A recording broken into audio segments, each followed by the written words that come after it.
Hanna Yankuta est née en 1984 à Hrodna, en Biélorussie. Elle est écrivaine, traductrice et docteur en littérature. Elle est l'auteure du projet de poésie Constitution et du roman Barren Time qui a remporté le prix Ales Adamovich et le prix littéraire Jerzy Giedroyc. Elle traduit du polonais, de l'anglais et du russe vers le biélorusse. Elle a traduit des œuvres de Kazuo Ishiguro, Salironi, Czesław Miłosz et Wisława Szymborska. Des extraits de Barren Time ont été traduits en allemand et ses poèmes ont été traduits en danois, en allemand, en anglais et en italien. Elle a beaucoup voyagé, en particulier en Amérique du Sud, pour ses projets littéraires. Mais depuis 2021, Hanna Yankuta vit en exil, avec pour base principale la Pologne. Elle ne peut pas retourner dans son pays, même pour voir sa famille. Aujourd'hui, l'opportunité de venir dans une résidence d'écriture, comme la nôtre, est pour elle un vrai moyen de survie. Thank you for introducing me and good evening. So I am from Belarus and I have been living in exile for last 4 years. And during that time I spent several months in South America. And when I am asked there, where are you from? I answer from Belarus. And people in South America usually don't know where it is and what is a country. And a friend of mine suggested that I can introduce my country, Belarus, like as the largest country in Europe, which has no access to a sea. And that's true. But I think that it is more important to say that Belarus is a country in Europe that has no access to democracy.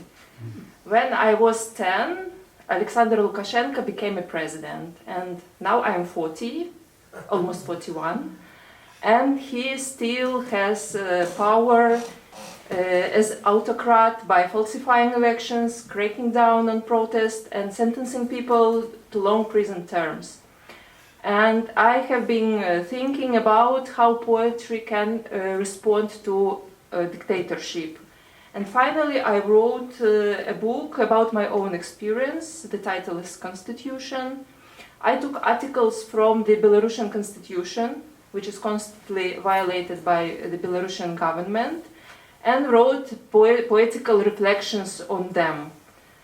But also I decided to include the second line to this book, dictatorship of mankind over the nature in the Anthropocene epoch. And I think that two these subjects have much in common. And now I'm going to read some poems in English translations. Almost all of them were done by Hanna Komar and John van Dorn. But firstly, I read one text in Belarusian, Article 15. Артикул 15. Кожна культура має свій ареал. Штриховані кераміки, цепініцеліну. Древи узносять аркади в гонор гравітації. Крапіва усмоктує ритми месячных суток, каб выдраць сябе з невядомасці. Нават неўроз – гэта не менш, чым джаз, а аритмія – соната Бетховена. Article 15. First article from Belarusian Constitution. The state shall bear responsibility for preserving the historic, cultural and spiritual heritage and for free development of the cultures of all ethnic communities residing in the Republic of Belarus. Article 15. Each culture has its own range, from brushed pottery to penicillin, trees that rise arcades in honor of gravity, and nettles that absorb lunar rhymes to pluck itself from obscurity. Even neurosis is no less than jazz, and the arrhythmia is a Beethoven sonata. Article 17.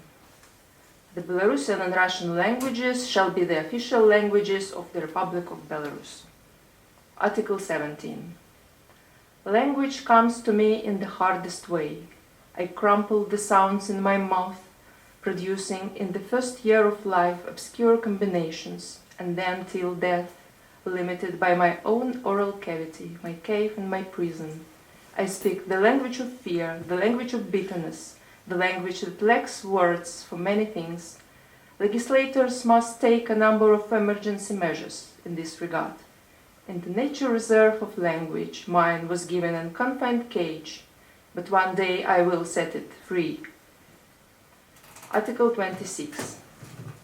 No one may be found guilty of a crime unless his guilt is proven and established by the verdict of a court of law that has acquired legal force. A defendant is not required to prove one's innocence. Article 26. We are guilty that we are born, we live and die. The state and the biosphere bill us differently. In Belarus, if police want to arrest you, they can do it even without reason. They will simply write in the report that you use offensive words in the street and classify it as a petty hooliganism. Article 52. Sometimes I just really want to break a couple of laws of physics. To make the sun rise in the morning, because I drink tea, or make winter come, because we talk about it a lot, and to make something falling hang in the air a second before it drops, and then fly back up. But all I put off is petty hooliganism. Article 55. It shall be the duty of everyone to protect the environment. Article 55. The only value of amber is to load it into stoves, or load it into power plants, so that it gives amber energy. Because what's beautiful burns the best in the world. What's ugly can't burn like that. Article 61. Everyone shall have the right, in accordance with the international instruments ratified by the Republic of Belarus, to appeal to international organizations to defend their rights and liberties, provided all available interstate means of legal defense have been exhausted. Article 61. In this text, I would like the language of trees to sound, so that trees speak for themselves in their own voice, uninterrupted by others' lamentations, so that their speech in court, accepting legal action claims from metaphysical persons and appeals against apolitical decisions, is not reduced to a black woodpecker's cry or the rustling of leaves in the wind. I need the language of trees to sound convincing. They are experts in their misfortunes, and unprotected by any constitution, unlike some of us at least. Trees could have warned me long ago about the danger, but I didn't hear it and didn't see it. The thinking reed could have contacted me long ago, but my response is silence. All these poems were translated by Hanna Kommer and John van Doorn, and the last one I read was translated by myself and Yulia Timofeeva. Article 62. There come times when reading laws is too late, and then one has to read poems. However, the order may still be reversed. Thank you.